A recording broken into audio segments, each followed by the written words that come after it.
Seja bem-vindo ao programa Café com Direito. Essa semana vamos abordar temas polêmicos. Vamos falar sobre direito penal. Vai vir mudança no Código Penal e aí? Estamos nós preparados para receber essas mudanças? E para falar sobre isso, eu tive que trazer alguém especializado e que goste de falar de forma apaixonada.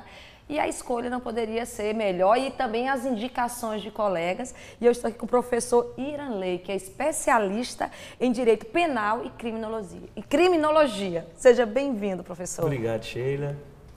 Olá, pessoal. Bom, é um prazer muito grande estar aqui participando desse programa. Agradeço demais os elogios imerecidos. Não, porque as indicações foram muitas. Muito obrigado. E estou aqui à plena disposição, Sheila, para a gente debater o assunto que eu acho de extrema importância, que é o novo ou o anteprojeto do novo Código Penal, e tem vários temas polêmicos que a gente pode discutir aqui sem nenhum problema. Até porque o direito penal, ele envolve diretamente todo o indivíduo. E a gente sabe que nós temos no Brasil uma grande dificuldade, que é o conhecimento da legislação. O conhecimento do nosso direito, o que eu posso, o que eu, de fato, não posso. Então, é a oportunidade, e aí eu vou aproveitar pela sua didática mesmo, e vamos começar um pouquinho a falar, não até do anteprojeto, mas vamos falar um pouco dessa moralidade. Como é a mente, como é que está a mente de quem está preparando esse projeto, esse pré-projeto, essa mudança no nosso Código Penal? Bom, uma excelente pergunta. Em primeiro lugar, é importante se colocar de que existe ainda na academia, e aí quando eu cito o termo academia, eu falo a própria universidade, até mesmo o meio acadêmico, uma certa dificuldade até mesmo de interrelacionar a moralidade e ética.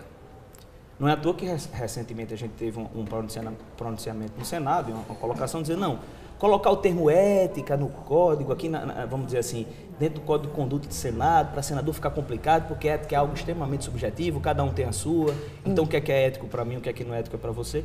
Então, esse é o primeiro passo. Eu acho que a primeira dificuldade dentro de uma legislação penal é conseguir, de certa forma, ela se universalizar e essa legislação penal ela se encontrar ou ter a legitimidade de se inserir dentro de um contexto social a qual ela seja, ou esse código abranja uma gama de valores que sejam compartilhados pelo grupo inteiro. Então isso é um problema, um desafio que sempre foi e sempre será um desafio do direito penal.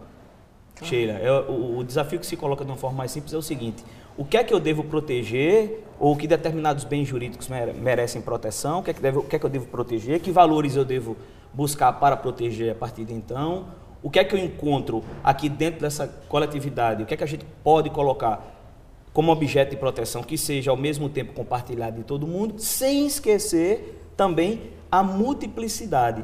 É o que a gente chama até mesmo de um dilema democrático. Por quê? Porque se você pegar numa democracia, principalmente a nossa que é representativa, você vê que nós temos determinadas representações, mas essa representação não é absoluta como se pensa, existe um problema muito grande de representatividade. E a democracia está no jogo de você conseguir criar legislações ou manter o Estado funcionando de certa forma harmônica entre diferenças. Ou seja, na hora de se decidir, tem que se levar em consideração, em primeiro lugar, a maioria, mas sem esquecer a minoria. Mas aí a gente tem uma multiplicidade cultural muito grande no Brasil e a dificuldade está em fazer um filtro para saber até que ponto isso é compartilhado entre todos, isso é bem aceito. E aí, Sheila, concordo muito com você de que existem vários tipos penais ou crimes que a população desconhece. Claro. Por exemplo, você pegar no interior do sertão da Paraíba, ou em comunidades de baixa cultura, o pessoal não tem a noção da lei de crimes ambientais. Claro. Uma dificuldade muito grande, Acho que professores ambientalistas vão ter a oportunidade, como já tiveram, de comentar contigo. O grande problema é de você mostrar que determinado animal, que determinado, ou determinadas, vamos dizer assim, estruturas de proteção do próprio meio ambiente não se compreende apenas em determinados pontos singulares. Então fica difícil, muitas das vezes, que o próprio indivíduo brasileiro com a capacidade cognitiva, a capacidade educacional mais baixa, ele compreendeu o que é proibido e o que não é. E a lei de crimes ambientais já prevê, inclusive, até isso. Por exemplo, você trata de espécies de extinção, você trata com espécies que têm preservação ambiental, mas até que ponto a sociedade como um todo conhece essa legislação ambiental. Então, isso é um dos grandes desafios. E você falou, nós estamos com o nosso código já há 73 anos. Isso. Nós tivemos uma evolução, aí só fazendo um comparativo, no direito, o direito civil. O direito civil de 88 para cá tirou o foco do patrimônio, né, que a gente tinha até então, nem filho fora do casamento tinha direito à herança, e passou para a pessoa. Foi uma mudança porque a nossa sociedade mudou. O que esperar? Como mudar o foco do direito penal, do que se protegia e o que tem que ser protegido? Tem coisas que não se mexe, né? A vida e aí vai. Mas o que mudou? O que está se buscando proteger hoje em dia com essa evolução da sociedade, com esse crescimento, com as mudanças mesmo de paradigmas que nós estamos vivendo? Essa pergunta é uma pergunta excelente, Sheila, porque isso tem gerado debates muito grandes no meio acadêmico, né? Inclusive o anteprojeto do novo Código Penal já está há muito tempo sob discussão. Essa discussão está começando a se tornar pública agora. Recentemente, Pedro Tax esteve aqui na ESMA, né, aqui na Escola Superior de Magistratura, e trouxe alguns pontos. Mas eu acho que a grande dificuldade novo código, dessa própria reformulação do novo Código Penal é justamente captar o que é que precisa ser mudado, alterado ou protegido. Então, algumas informações que eu acho extremamente importantes. O Código Penal brasileiro é de 1941, agora já sofreu algumas reformas. Claro. Na parte geral, por exemplo, nós temos reformas substanciais de 1984 e algumas reformas contemporâneas, mas estruturalmente a gente ainda tem realmente uma estrutura bastante arcaica no Código Penal. Isso é uma grande verdade. Na parte especial, nós tivemos também algumas reformas. Agora, o que me causa uma certa preocupação é porque dentro do ordenamento jurídico brasileiro, principalmente do Poder Legislativo, há um fator muito complicado para a reforma da lei ou até mesmo para mudança de paradigma legislativo, que é o sentimento popular. E normalmente, eu cito esse termo, talvez não seja bem compreendido, mas eu espero que explique melhor, o sentimento popular é muito volúvel. Então, cabe ao jurista e ao próprio legislador entender até que ponto isso é um sentimento popular genuíno, que se expressa diante de uma nova realidade social, ou se não é um movimento meramente emotivo, ou a expressão dessa, vamos dizer assim, daquele momento, daquele sentimento, levando em consideração um caso específico. Por exemplo, se a gente pegar o caso do julgamento do casal Nardoni, você vê que houve um emocionalismo muito grande, muitos pediram pena de morte, a rediscussão da pena de morte, né? Ou prisão perpétua, isso levando em consideração aquele momento específico emotivo. Então, esse emocionalismo que muitas das vezes interfere, até porque o poder legislativo ele é muito atento, ou tenta ser muito atento, e recentemente os protestos do Brasil mostraram a preocupação do povo em ser atendido ou ser ouvido, né? A preocupação das urnas de serem ouvidos pelo Poder Legislativo. Então, eu acho que é uma tarefa muito complicada e precisa muito da ajuda do jurista. Aqui eu acho que é importante haver a confluência, né? A discussão da sociedade civil, do próprio poder judiciário e do jurista em especial, com o legislativo, nenhum ouvidando de dialogar com os demais, para que a gente possa criar uma nova realidade. Então, por que isso? Para evitar que se ocorra sempre a modificação da lei ou a proteção de bens jurídicos que não sejam, melhor dizendo... Ou para cada caso concreto. Exato, não é? Então, para que essa proteção não seja algo que atenda ao interesse imediato, mas que não se mostrou a legitimidade de ser algo que já vinha sendo reclamado, que já vem sendo discutido, que vem sendo amadurecido pelo próprio sentimento ou pela própria moralidade da população. Então, esse é um grande desafio que a gente tem. Você falando de grande desafio, moralidade, e não é uma matéria que eu domino, que eu me apaixone tanto esse direito penal, mas tem uma coisa, é uma dúvida e é uma questão que mexe muito isso com o indivíduo mesmo, que é essa dualidade entre o que o cidadão espera no direito penal. É justiça ou é vingança? É uma boa pergunta, Sheila. Que, na verdade, quando a gente trata do termo cidadão, às vezes a gente tem uma certa dificuldade, e eu acho que existem dois tipos de discurso.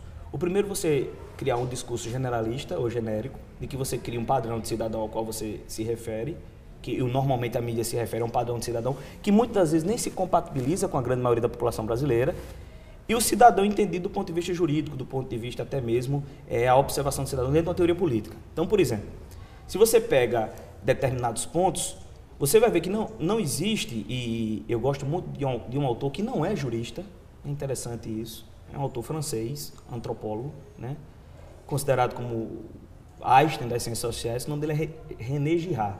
Ele tem um livro muito interessante que ele trata da questão da violência, a obra dele todinha é voltada para essa questão da violência, ele demonstra que esse mecanismo de vingança, ou esse mecanismo de sentimento de vingança, ou de revolta, ou esse retrocesso, né, que você pode analisar que a gente avança muito, a gente avançou muito no século XX, com os tratados de direito internacional, os pós-guerra, mas vez por outra a gente vê como se fossem esses gaps, né, esses lapsos, de repente o indivíduo voltando àquela tendência de buscar a violência, ou de buscar a vingança. Isso necessariamente faz parte da própria condição humana. Eu gosto muito da ideia do professor René Girard, né, que é essa condição existencial humana que, vez por outra, movido por um sentimentalismo ou pelo mecanismo que ele chama de bode expiatório, né, um mecanismo que ele descreve de que, na grande maioria das vezes, a sociedade... Eu colocar de linhas gerais o pensamento do professor René, que eu acho muito interessante. Ele diz o seguinte: a grande essência da natureza humana é que o homem se relaciona com o outro numa relação que ele chama de mimética. Ou seja, o que seria essa relação mimética, né? É a relação aqui em que um homem, ou que o indivíduo, né, se relaciona com o outro, e esse relacionamento é marcado entre ambos pelo conflito que há, ou pelo, não conflito no sentido negativo, mas conflito no sentido positivo. Numa relação em que um se espelha no outro para valorar aquilo que o outro valoriza, tentando ser mais objetivo. O professor René Girard diz o seguinte: a própria natureza da essência humana se reconhece, ou self, no yourself, no outro. Então, me reconheço em você. E ele começa a explicar isso desde a própria infância, em que o menino se reconhece no pai, a menina se reconhece na mãe, ou a menina se reconhece na figura paterna. Então, o que é que acontece? O professor René Girard diz que quando a gente entra na sociedade politicamente organizada, ou na sociedade de organização, e a gente sai do estado da natureza, esse conflito começa a ser marcado por uma mediação para evitar que essa relação mimética, essa relação entre esses dois indivíduos, crie problemas a partir do momento em que um se reconhece no outro e ambos desejam o mesmo objeto. Então, por exemplo, sendo bem objetivo, né? Se você tem determinada coisa que eu quero ter, se isso tem abundância, ótimo, nós podemos ter igualmente. Mas se você tem determinada coisa que eu quero ter, mas porém só você possui, aí já gera uma certa rivalidade e isso pode canalizar para a violência entre a minha pessoa e a sua pessoa. Então, essa relação que a gente tem de própria violência ou de vingança faz parte da natureza existencial humana. Agora, o que acontece é que o próprio professor René Girard, eu gosto muito dele, né, um antropólogo, ele mostra que dentro da nossa cultura, especialmente levando em consideração as próprias religiões, a qual ele cita como um grande exemplo de quebra dessa teoria e demonstração dessa rivalidade mimética seria a religião cristã e o mito da cruz, em que Jesus Cristo teria se entregue em sacrifício, isso marca um período, é interessante essa colocação dele, de que a sociedade ela começa a se tornar menos violenta. Por quê? Porque sacrificialmente eu entendo, né, de que existe um mecanismo de eleição aqui, uma rivalidade entre grupos, uma rivalidade entre pessoas, e que essa rivalidade, se levada ao extremo, conduz à violência ou à vingança privada. E o próprio Estado vem a se substituir paulatinamente a vingança privada, trazendo a vingança para si mesmo, no processo que a gente chama de devido processo legal, através das normas, através da lei. Então, o que é que acontece? Esse mecanismo ele continua a existir. Eu concordo com o professor René Girard quando ele diz que isso faz parte da própria existência humana agora, e da própria coexistência humana, mas isso tende a ser cada vez mitigado pela própria dinâmica social, pelo próprio aprofundamento, né, vamos dizer assim, da sociedade e a própria legislação. Ou a própria participação do Estado. Sem dúvida. Né? Então, nesse constante diálogo para evitar extremismos. Então, eu acho bastante interessante colocar isso e dizer que nós temos ainda muito disso. E o professor René Girard coloca que quando existem determinados eventos que causam uma sensibilidade grupal, aquilo que se colocava, aquela harmonia, de repente volta para aquele mecanismo de buscar a violência. Isso é bem interessante, porque aqui no Brasil é assim. Nem aqui, nem em todo canto. Né? Ou seja, quando ocorre um crime de uma repercussão muito grande, a mídia dá uma repercussão muito grande, aí aquilo que o indivíduo defende 24 horas por dia, defendeu durante toda a vida, ele de repente inverte. Não, ao ponto de, se você não é uma interferência de proteger o suposto que cometeu o delito, a vida dele vai ali mesmo, é feita a justiça nas próprias mãos ainda, volta, se retroage. Mas a gente vai ter que falar um pouco mais no próximo bloco e já já a gente retorna com mais conhecimento jurídico penal para você.